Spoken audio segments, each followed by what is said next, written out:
Good evening. My name is Harry Helling. I'm the Executive Director here at the Birch Aquarium at Scripps. I'd like to welcome you to the Jeffrey B. Graham Perspectives on Ocean Science speaker series.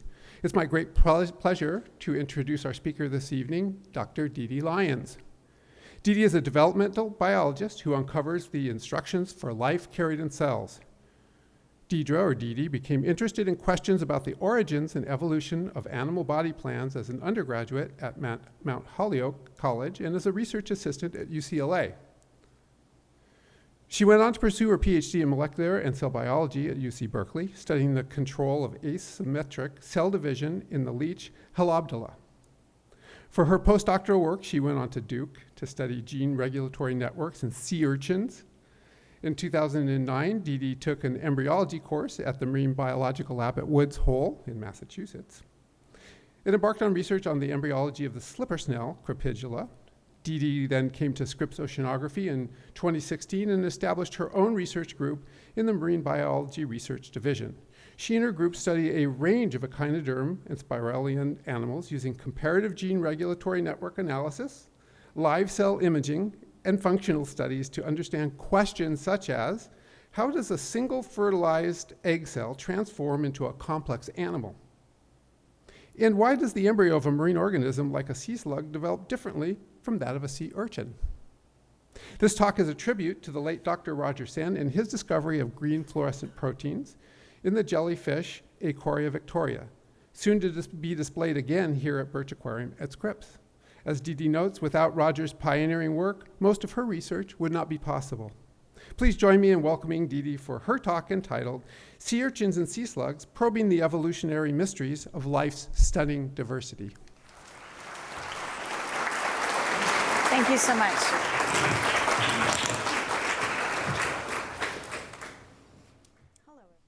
Hello, everyone. So I'm very pleased to be here tonight to talk to you about some of the research that myself and my lab have been doing. As was mentioned already, I'm interested in the diversity of life. Unfortunately, with this group, I'm going to need no convincing of how interesting and beautiful animals that live in the ocean are. So what I'm showing here on the left is a range of echinoderm embryos, so sand dollars and sea urchins and sea stars, both their embryos and the adults. And on the right, I'm showing a range of different mollusk embryos, some shelled and unshelled, and these are some of the animals that I work on. But I thought before I got into talking about why I study their development and evolution, I'd tell you a little bit about myself and how I got here. And this, I think, will relate to some of the educational goals that I have, which I will touch on at the end of the talk. So we'll try and get back to this full circle. So I have two long-term developmental biology projects in my life. On the left is a picture of me, a spontaneous picture of me doing work as a postdoc with my then daughter, who now is 10 years old. But this kind of summarizes my life in one picture. I balance these two things, motherhood and science, which is great. And my other love is the people that work in my lab and that I get to do work with. And I'm quite privileged to be here at Scripps doing research with people who are excited not only about science and cell biology and genetics, but also about the environment. All of us are kind of tide pool geeks, and you could see us on weekends out looking for animals, and we all feel very privileged to be here. And I'm going to tell you a little bit about some of the work that we've been doing. It includes work that was started with the discovery of GFP. So a little bit more about me is a sprawling picture of Los Angeles, which is where I grew up, and maybe no surprise, I had no interest in biology as an undergraduate. I wasn't one of those kids that said, oh, I've been interested in bugs in my backyard for my whole life. Definitely not, absolutely not. This is the next place I lived, which is the middle of New York City.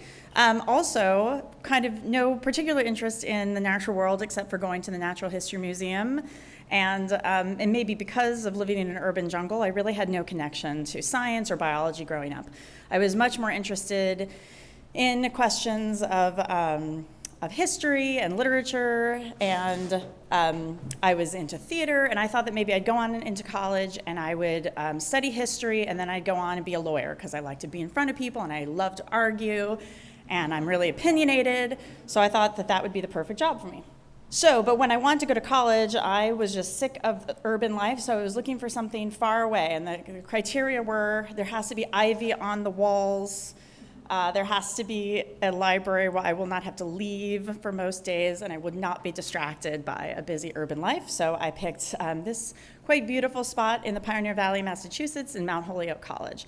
And I picked Mount Holyoke of all the leafy places you can go in the Northeast because they actually had one of the world-class medieval studies departments. So that was kind of what I was into, and I thought I would go and study stories and the history of stories and how human beings tell stories. And one of the reasons I loved that was because I think by looking at stories and the way human beings tell stories, it holds our thoughts and our dreams over time, and especially things like creation myths or ancient myths. They change over time, and each generation puts our own spin on it. So here's a couple examples from the Snow Queen story, going from the original works and illustrations up to something like The Lion, the Witch, and the Wardrobe, which is the penultimate picture there, all the way up to something like Frozen. And each generation has changed their thoughts about it. And not only can you learn something about fundamental human thoughts in the myths themselves, but you see them changing over time. And it's kind of a recording of how humans change their thoughts.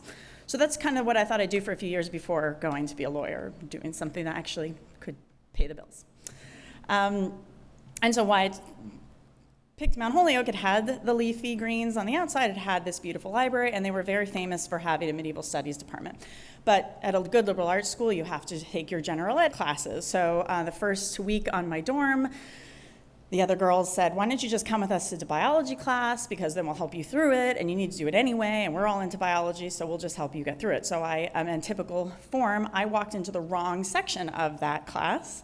All my friends went into something that was like plant biology, and I wandered into a section taught by this man, Stan Raschutin, who turned out to be a Darwin scholar. And he was a different type of storyteller, and I just became fascinated by the way I could supplant history of human beings for my desire to understand stories and how humans tell stories, and it was supplanted by the natural world and especially marine organisms. So in the first class that I took with Stan, he showed us this very famous paper that's about 60 pages long that's about the evolution, convergent evolution, parallel evolution of fish and squid, or cephalopods. And it asked questions about how those two animals became very advanced independently over time. And here's one famous example. The cameral eye of an octopus is shown on the left, and the cameral eye of a human is shown on the right. And amazingly, even though the last common ancestor of a squid and a human did not have this type of eye, this form of sight was evolved independently in these two lineages and to amazing degrees. And even it's famous that the humans have a kind of maybe less well-adapted features than the octopus version, where they have their optic nerves going in and cutting off some of the light recepting cells. So this is a famous example not only of how smart and able cephalopods are, but also convergent evolution. And what I mean by convergent evolution, as I mentioned, is that we know that the last common ancestor of those two animals did not have an eye. The same way, for instance, we know that the last common ancestor of a bee and a bat did not have a wing. So they evolved those things independently. And what I found when I was an undergraduate of the way you determine that that is the case is that you have to do phylogenetics. So you have to go in a systematic way to compare organisms in some type of rigorous quantitative way to understand how distantly related they are to one another. So you can see here in this phylogeny, we're seeing that the mollusks, which the cephalopods belong to, are very distantly related to the vertebrates, where humans and primates are evolved. And what I was fascinated by, again, history, where does it come from, the things that are unknown. I was interested in what is labeled here, the hypothetical ancestor of all of this diverse form, which I learned lived 550 million years ago. So then I moved on to being excited about what I thought basically is a creation myth in its own right, because we can never go back to understand what the early Earth was like when animals arose. But we do know from the fossil record that the Cambrian explosion happened about 540 million years ago. And by this time, there was already an incredibly diverse set of organisms. And we can find not exact lineages that exist still today, but we can find the forebearers of sponges and arthropods and mollusks and annelids within this group. And so then I became fascinated with learning more about this. How different do these organisms back then look to the ones that live now? How did they become different from one another? And what drives those differences became my new set of history questions. So I spent a lot of time reading books, and if any of you are interested in these types of topics or know someone who might be interested, I would suggest these three. Just a fun fact, the one on the right, The Shape of Life, actually starts with a great story about why explorers went to Antarctica to explore, and one of the motivations was to go to get penguin eggs to see what their embryos looked like, because they thought that had the key to figuring out the history of vertebrates. So if you're into that, here's 3 good examples. And then from that start at Mount Holyoke, I really was lucky to go do science with other people. And another theme of my talk is going to be that I think it's really important to engage undergraduates and high school students and young people in the actual research project. And of course, being here at Birch, it's a great place to start. I had the lucky and privileged access to a couple different types of research experiences. So one was at UC Los Angeles, where I would come back and hang out with my family when I wasn't out Mount Holyoke. And I met this wonderful woman named Ruth Gates, who, if any of you have seen the Chasing Coral documentary, she's one of the main characters in that. But she, at the time before she went back to Hawaii to work on trying to save corals and engineer corals to have more resilience, she was a research associate in the lab that I happened to pick, and she taught me everything and was so patient with, I knew nothing, and I made so many mistakes on her watch, and she was just very gracious about it, and it really set up a role model for me early in my career. And I also had the privilege of going to marine labs like Friday Harbor Labs, which is where some of the work that was done to find GFP was also conducted. So keeping these marine labs around the country safe and funded and supported is really important, as well as supporting places like the Birch and Scripps. So from that, I learned by the time I left Mount Holyoke that I really was a developmental biologist. So now I'm going to go into a couple slides and for a little bit to tell you about some of the questions that I ask now.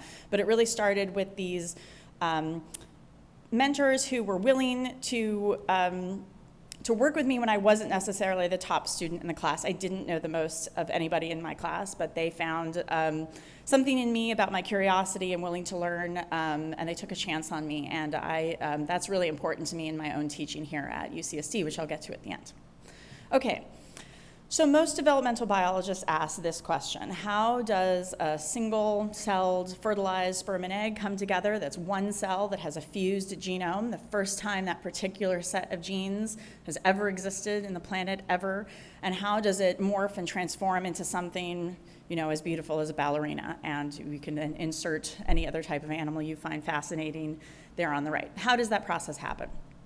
And if you talk to cell and developmental biologists, you will often hear, or even evolutionary biologists, you will often hear the idea that the genotype is coding for phenotype, that the particular order of A, T, C's, and G's in our DNA is going to tell us what type of person you're going to be. So this is, you know, the basis of personalized gene therapy and other things. We sequence part of your DNA and we tell you what type of feature you're going to have, how long you're going to live, what you're going to die of, what types of things you're going to be susceptible to. So there's this idea that it's kind of a one-to-one relationship. But developmental biologists think more of the process of development as being the translation of that genotype to the phenotype. So yes, genes are being turned on and being used to drive differentiation in cell division so that different cells in that embryo become eye cells or skin cells or gut cells over time. But there's a lot of mystery in between the genotype and the phenotype, and that is what a lot of developmental biologists study and are interested in. So just a refresher, when I say kind of the translation of genes to genotype to phenotype, brief refresher on the central dogma, which is that the nucleus holds the DNA, and so what you're showing here is red and green portions of the DNA that are making both the intron and exons. And then you would make mRNA, so you have transcription that makes an mRNA molecule, which people think is actually the original molecule, that RNA came first before DNA. The RNA is processed, so it cuts out the parts that will not make a protein, and then it leaves the nucleus and is translated into proteins. And then the primary sequence of a protein folds into a particular shape. And this, one of the most famous proteins in biology is the green fluorescent protein. So what I'm showing here is a little cartoon on the top left of a part of the DNA that says, come here and start turning on GFP, or a gene you're interested in. And the interesting thing is you can have this primary sequence of the DNA of the green fluorescent protein, but you can put it right next to a protein that you care about. So you can put it next to a protein that might be localized to the nucleus, so you can see where the nuclei are. You can send this protein and tag it to the membrane, so you can see what part of that part of the cell is acting. And you can basically link it by fusing your gene of interest of the DNA to the DNA that is the GFP. And then that becomes translated, it goes to the central dogma, it ends up being a protein, and this amazing protein that we found in the natural world happens to glow green. And you can see here, as we heard before, that it's basically in all sorts of research. You can see it in all of the major model systems here, from flies and mice and nematodes and fish and primates. And so the function and the shape of a protein is really important for how it acts. And what we're interested in developmental biologists is, if the DNA is the same in all cells, how do the different cells become different from one another if every cell shares the same DNA? And I'm going to show you a busy slide here of one of the explanations of how that happens. But what's important to not get overwhelmed by all the different squigglies, but the point is that the DNA is in gray in each one of these examples, and the colored curls are the model of a protein. And proteins form particular structures, like we saw GFP has this kind of characteristic barrel shape. These are all transcription factors. So these are proteins that sit down on the DNA and tell the cell to turn a particular gene on. And it turns out that these genes are not regulated the same way in every cell. Some cells get a certain set of transcription factors that say become eyes, and a different set of cells get transcription factors like these here on this slide that say they should be a gut cell or something else. And all of this research dissecting all of this, the process of that central dogma and what these proteins do, has mostly been worked out in model systems. So I'm showing kind of the 6 or 7 major model systems. And when we mean model systems, what it really means is trying to model things that we care about in humans in smaller animals that are easier to keep, that have genetics that are more manipulable. And these animals have characteristics like they can keep their full life cycle in the lab. They have a fast generation time. They're quite small. They're direct developing, so they don't have multiple stages of their life cycle that you have to worry about. They're genetically tractable, meaning both they can do genetics, like pedigree genetics. You mate them together and see different mutations, as well as being able to genetically manipulate particular genes in specific ways. And their genomes are sequenced.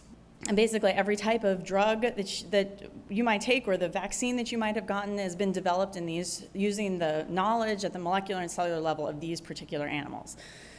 And we have uncovered many fundamental things about biology by having these model systems, but it does not get at some of the ways that organisms are quite diverse. And since these are all terrestrial or freshwater animals, there's really very few model systems within the marine world. And as we saw as an example of GFP, you might want to study marine animals for all of the bizarre things that they do, because you can use some of not only is it beautiful and interesting, but you may also be able to harness some of the biology to use for our benefit. So there's many examples of that. There are multiple Nobel Prizes given for work on marine organisms, and the example of GFP being one of the more recent ones.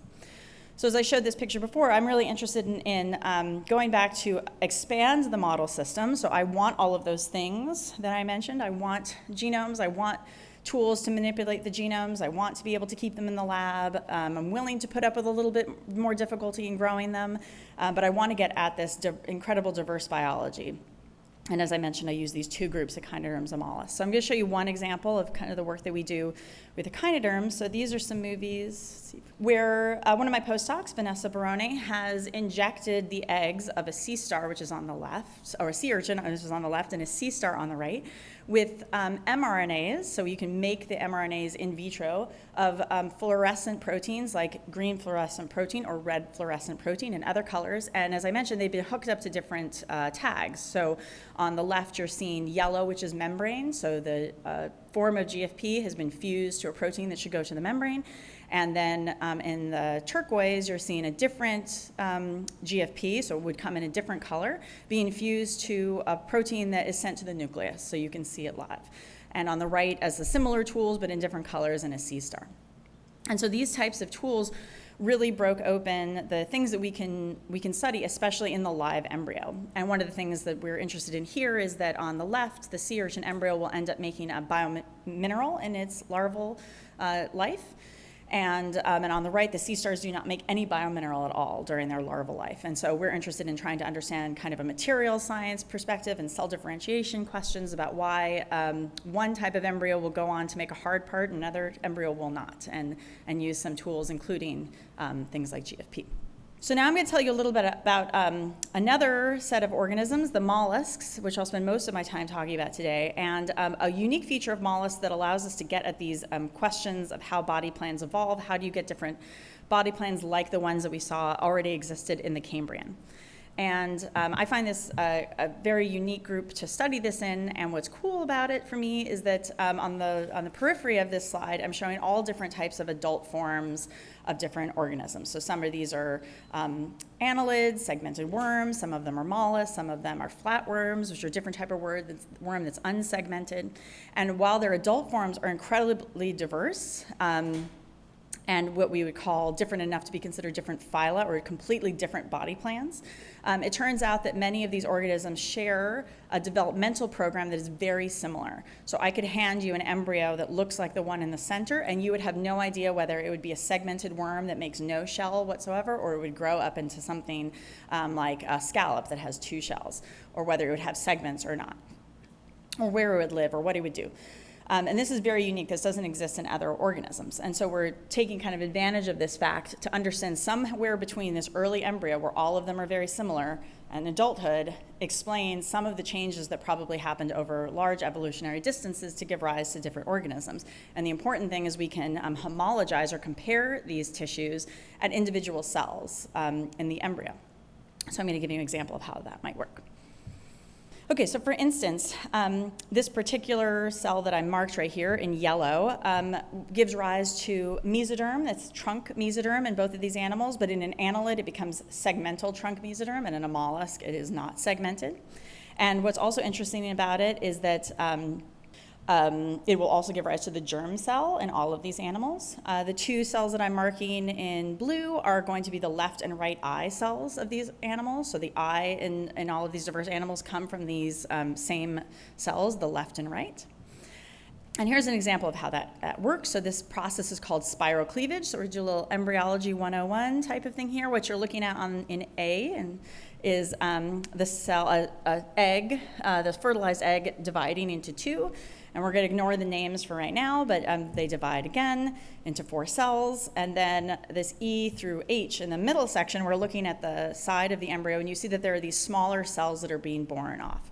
And it doesn't matter what they're called. The important thing is that we can name them. So every single embryo that does this, we can give it a name, and we know that it's the same thing, so we can find that particular cell from embryo to embryo.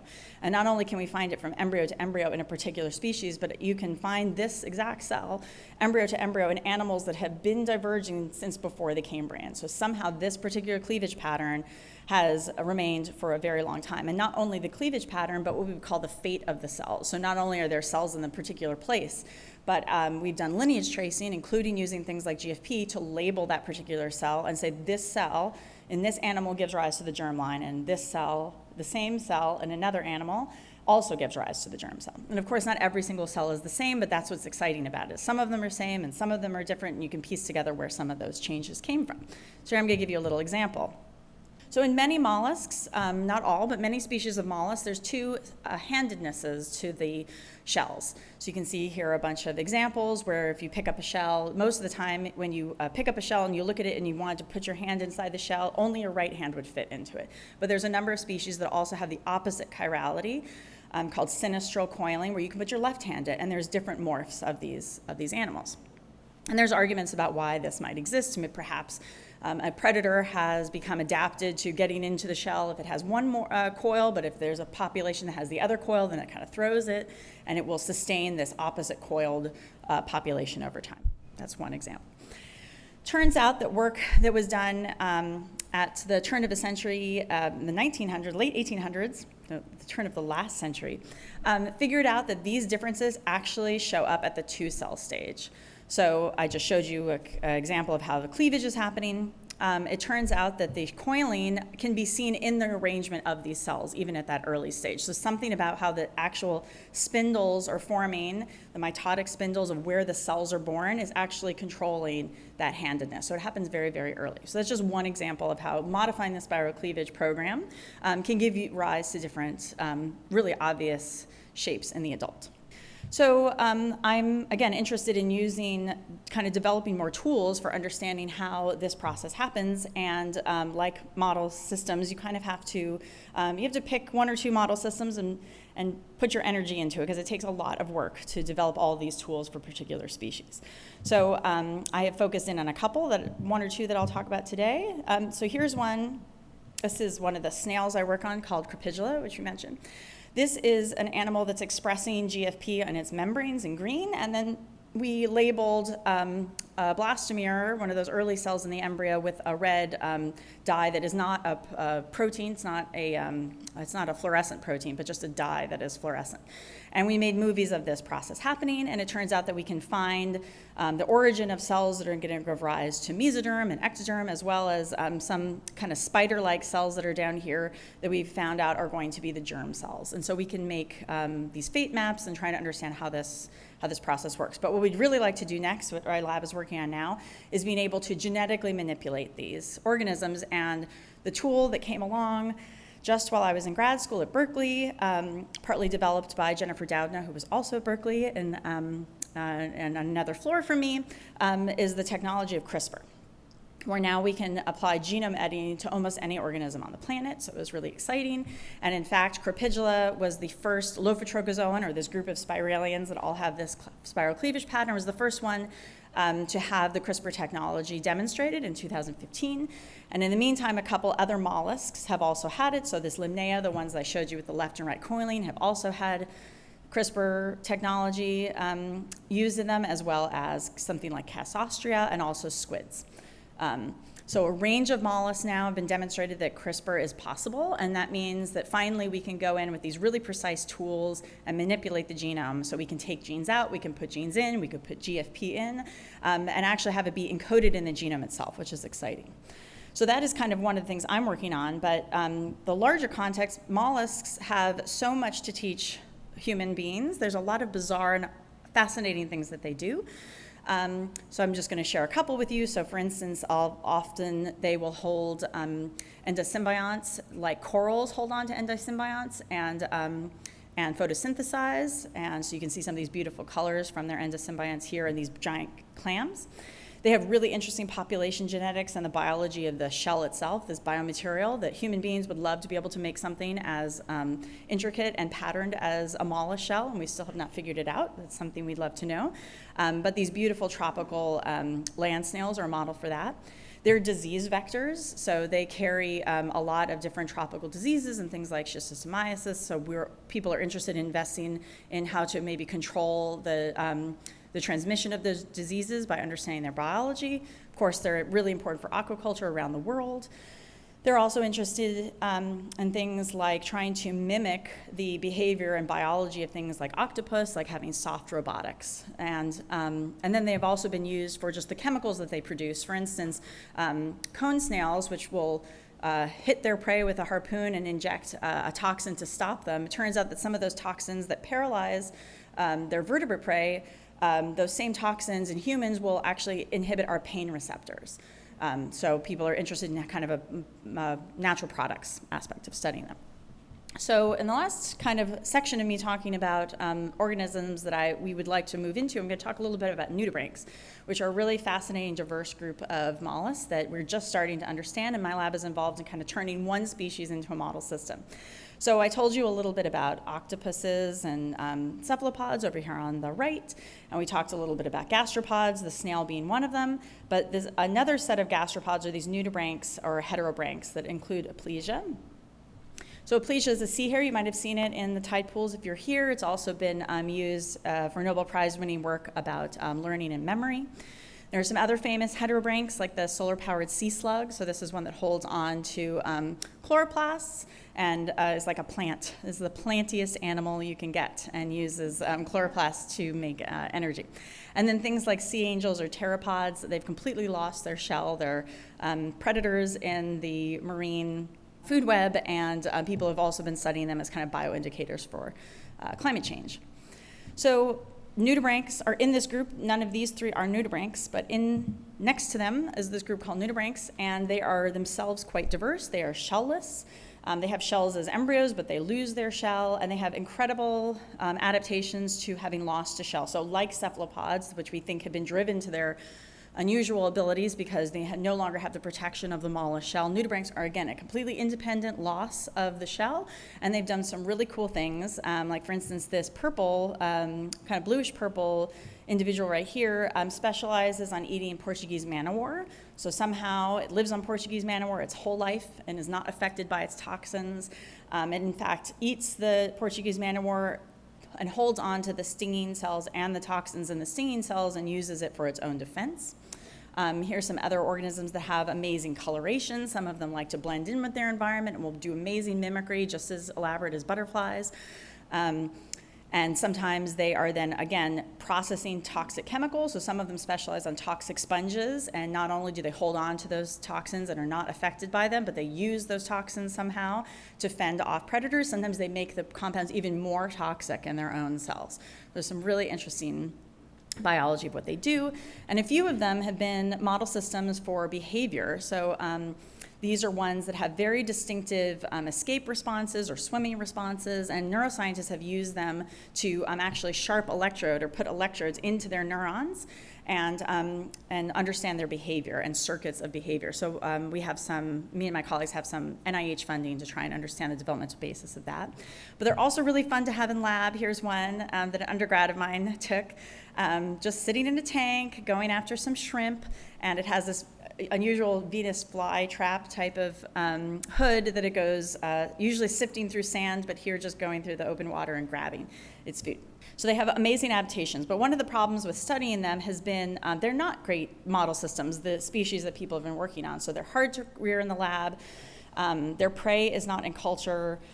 Sometimes they eat very specific types of cnidarians, which are very hard to culture on their own. They have long generation times. They're large. And they're too precious for undergraduates to use, and often their developmental process is scarce. And so if you need to turn things into kind of a genetic model system, you need to be able to manipulate cells. And just like I showed you, Vanessa put mRNAs for those fluorescently tagged proteins into the cells, you need to be able to deliver those reagents into the cells themselves, and it's not been possible. So a undergraduate in my collaborator's lab, when they were at Georgia State, Amira, found Bergia as Stephaniae is the model system for nudibranchs. And one of the reasons that she found it was that they happen to specialize and only eat a type of anemone called Aptasia. And Aptasia is kind of a junky, not so attractive anemone that will junk up your coral tanks, including at the birch. We give Bergia to the birch often. We exchange that we give them Bergia to get rid of their Aptasia, and we take their extra Aptasia to feed our Bergia. They specialize just on this particular anemone, so you can put the Bergia into your beautiful ornamental coral tank, and it'll zoom around and just eat the Aptasia and not touch any of your beautiful corals. So it's very specifically adapted to this one animal. So that was great. So people had actually been growing this for many, many years. So we thought, if you can grow it generations after generation, then that would be perfect for us. So we turned this organism into a model system, I think, in the last kind of 2 years. We started just before the pandemic. But we knew there was commercial breeding. The Aptasia itself, its food, was easy to raise. We found out that its generation time was quite short, so if you want to do genetics or make genetically modified lines, you can do it in a PhD. I mean, one thing is, if I can't do it in a length of a PhD, then it's going to be hard for me to make progress. So the animals are small and they're easy to culture. And in fact, during the pandemic, many of my students took their animals home with them and fed them and kept them alive in their dorm rooms or their parents' kitchens for the entire pandemic. In fact, there's a whole paper we have that was generated from one undergraduate while he was in his parents' house in the Bay Area. So they're easy to work with, and they passed the undergraduate research test with flying colors. So we did the type of work that developmental biologists would do. We learned how to grow them. We studied their development in detail. The most important thing here is this picture on the bottom right, where I'm showing a picture of kind of the wormy side of the animal. So this is right after metamorphosis. It had had a shell. It kind of cracks out of its shell and becomes this little wormy-like thing, very unmollusk-like. But on the bottom right picture, we see here a membrane YFP. So this is another derivative of GFP, but yellow fluorescent protein instead of green fluorescent protein. And this, again, is mRNA that had been injected 10 days before into its egg. And it is not only able to express it, but can hold on to these proteins for many, many, many, many days. And so this was the kind of watershed for us, that this could be a model system. If you can inject the cells and get a protein, a fluorescent protein to be expressed and made, then we can do all of the other genetic manipulations and CRISPR and other things we'd love to do. So this was a major win for us, and this is the first nudibranch that anybody, or heterobranch that we know of at all, that's been able to do this. So we're really excited about it. So then to the genotype translates into phenotype. One of the things we did was to make the first ever nudibranch genome, which we're really excited about. And the details on this kind of busy slide aren't that important, but what I just want to say is the two axes here are how long the genome is, so how, how well assembled it is. So you have lots of pieces of DNA, and what eventually we would want whole chromosomes, right? That's kind of what we know, how many chromosomes there are in humans and other animals. We want chromosome level. So we've gotten chromosome level. And the other axis just shows how complete the genome is, like whether you have homologs of other genes known to be found in other animals. And so what we're showing up here is Bergia being here at the top, kind of right top of this graph, means it's one of the best mollusk genomes that has been done so far. So we're really excited about that. And the thing we were really fascinated about is we did this analysis. One of the postdocs in the lab, Jessica Goodhart, did a phylogenetic analysis to ask how many genes that Bergia has, how many of those are shared with other nudibranchs within this group. So that's what this yellow is showing, other kind of this phylogenetic group called the Aeolidae. How many of its genes have homologs that go back as far as when the aeolids evolved? And then how many genes in Bergia are actually shared with other nudibranchs, so go back to the ancestor of all nudibranchs, so that's in green, then all gastropods, and eventually all mollusks. And as I said, mollusks evolved before the Cambrian explosion, so we can now test kind of the order in which these genes have evolved and been gained in the genome and try and understand which ones are quite ancient, are shared with other organisms, and which ones might be the key to these various innovations at different levels. And the exciting thing about that, again, not important that you know look at all of this data, but the important thing is that the kind of the salmony color at the top, those are genes that have no homologs in any other animal. So there's a whole set of many, thousands of genes that we cannot find any version of in any other type of animal. And so we're really interested in understanding kind of how those novel genes are used and what they could be doing to study a lot of the types of things I mentioned. So Bergia also sequesters the stinging cells from the aptasia. It has, nudibranchs have very complex nervous systems to try and find their prey and their conspecifics to mate. And we're really interested in processes like how the shell got lost. How do you turn off the process of making shells? So we're really interested in looking at these novel genes, so to try to add to the understanding of how cell types work, and not only the things that we already know exist in other animals and those other model systems which have been studied to exhaustion, but really new biology that could be the process of how they have immune systems that can respond to these toxins or to the stinging cells, and new things that the nervous system is doing to navigate a marine environment. And again, since there's very few marine systems, we're hoping to find a lot of new biology that could be really exciting. And in the last couple slides, I'll just mention we're doing that by some kind of novel techniques. So on the left and right, I'm showing a process, some data from a technique called single cell sequencing.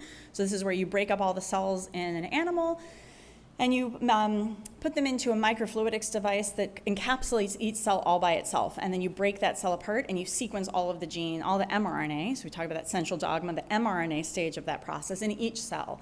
And then we can map all of those genes back onto the animal by doing something called in situ hybridization. So that's what the picture is in here in the center by a collaborator of ours at UMass. So all the different colors are particular gene products. So this is not live, this is fixed and dead, they're not GFPs.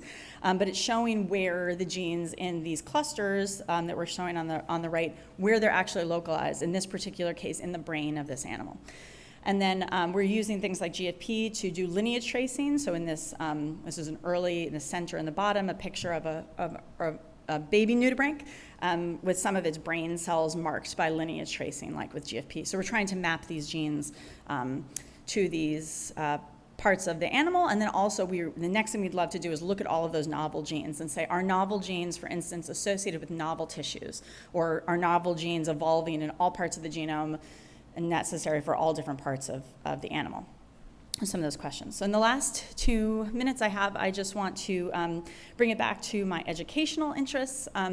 I have been very fortunate to have great collaborators, and I really love to engage students at all levels in this process. And what's really fun about completely new biology is that basically every time you hand a student a specimen and send them off a question, even as a high school student or as an undergraduate, they're the first person in the world ever to ask that question and have that data. And it's a very empowering experience for someone who's young to get that feeling of research early on.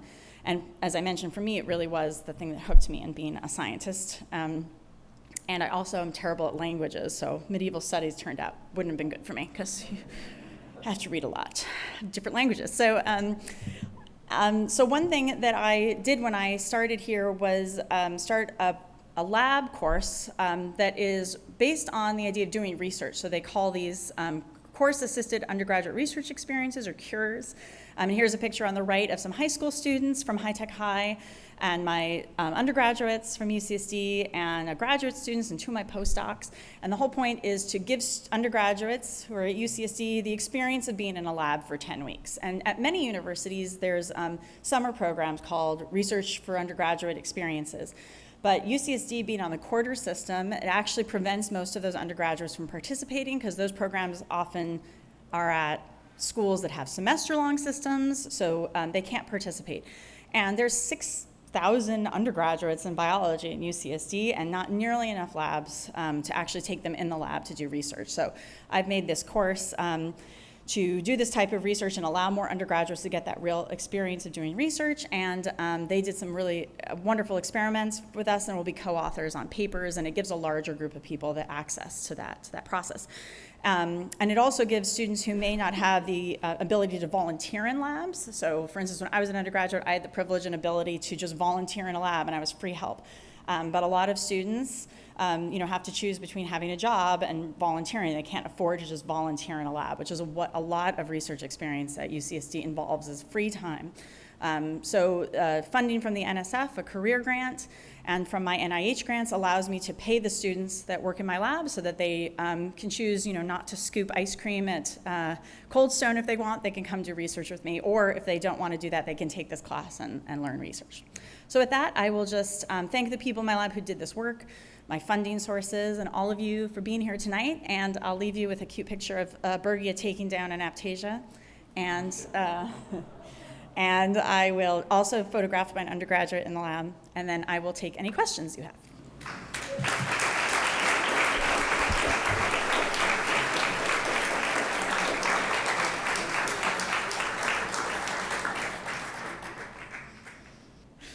Could you talk more about what you hope to do using CRISPR and what would be the application? And also talk a little bit about the possible ethical issues that might come up using CRISPR and genetically modifying some of these organisms. Yeah, sure, thanks. Okay, so for instance, I'm funded by the National Institutes of Health to make transgenic nudibranchs, and that means to put a transgene, a gene that doesn't exist, into them and modify their genome, so a form of GFP. They're particularly interested in a form of GFP that's been hooked up to a calcium sensor, so it's called a GCAMP, or a calcium-gated biosensor that allows neural firing to be seen in the live animal every time a neural impulse is given from one cell to another, calcium runs in, and this particular protein senses the calcium, and it's fused to GFP, and it actually lights up and kind of bursts whenever there's a burst of neural patterning. So this has been used in all sorts of vertebrate systems to understand the nervous system, and this would be the first application of it to a nudibranch. And as I said, there have been models for the nervous system for decades. So for instance, the NIH wants us to be able to kind of bring that research that we already know about neural patterning in mollusks kind of to the modern era by having these types of tools in them to understand how brains are organized in a completely different way than vertebrates. So one thing, we don't necessarily want to build everything like a human brain. We want to understand how does a cephalopod or a nudibranch or a fly run its brain, and can we learn anything about that to model new types of neural networks or to drive robots or different neural patterning. So that's the answer to that. And then the second answer is that the ethical aspects of modifying these organisms falls into kind of the pattern of what people have been doing to protect animals in modified research, and all the model systems that we have from companies like Pfizer using things, like the work that led to being able to have an RNA based vaccine. All of the work that led to that was done in organisms, and it's not that far away from the types of modifying that humans have been doing to any of our crops and livestock for all of time. So I see it kind of all connected in how we've been modifying the natural world from the beginning. Do they feel pain? Well, it's hard to ask them, but they certainly have a complex nervous system, so they can, we presume that yes, they probably do feel pain, yes.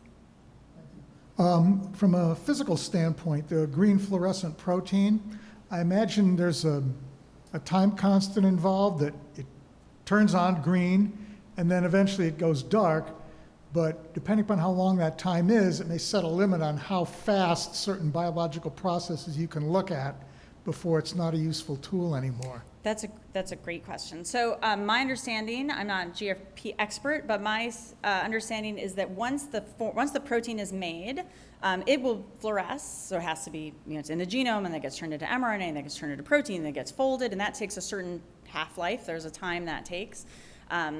Once that protein is there, it will fluoresce at the same rate, unless you, for instance, shine. What we're doing, we're shining light on it. So we're actually we are diminishing it or bleaching it by shining light on it. But if we never looked at it and it were just sitting in the refrigerator, we were looking at it, it would stay bright the entire time until the normal processes in the cell turn over proteins. So our cells just naturally are recycling proteins all the time to get rid of things that are broken down, or to make room for new things to happen, or cells to respond to the next thing that needs to respond to. So the diminishing, from my understanding, is actually just the normal turnover that happens of the cell, but not actually a loss of fluorescence from the protein itself, as far as I know. But there might be more GFP experts in the room than me who might know.